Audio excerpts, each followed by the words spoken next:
റാബിയത്തുൽ അദവിയ്യ റളിയല്ലാഹു അൻഹ ഇബാദത്ത് ചെയ്ത് പാദരാത്രി അല്ലാഹുവോട് പറയുന്നു, പടച്ചോനെ എനിക്ക് നിന്റെ സ്വർഗം വേണ്ട അല്ലാ, ആ സ്വർഗം നിന്റെ സൃഷ്ടിയാണ്, ആ സൃഷ്ടിയല്ല എനിക്ക് വേണ്ടത്, എനിക്ക് വേണ്ടത് നീയാണ് റബ്ബേ, നീയാണ് റബ്ബേ.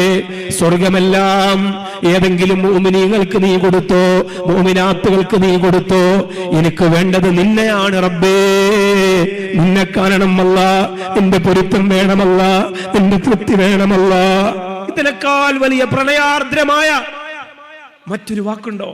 എന്തുകൊണ്ടാണ് ഇന്നും റാബിയത്തുൽ അദവിയ്യ റളിയല്ലാഹു അൻഹയുടെ ഖബറിന്റെ ചാരത്ത് ചെന്ന് നിൽക്കുമ്പോ സുന്നത്ത് ജമാഅത്തുകാർക്ക് മുഅ്മിനീങ്ങൾക്ക് കാലിൽ നിന്നൊരു കുളിരി മുകളിലേക്ക് കയറുന്നത് എന്താ?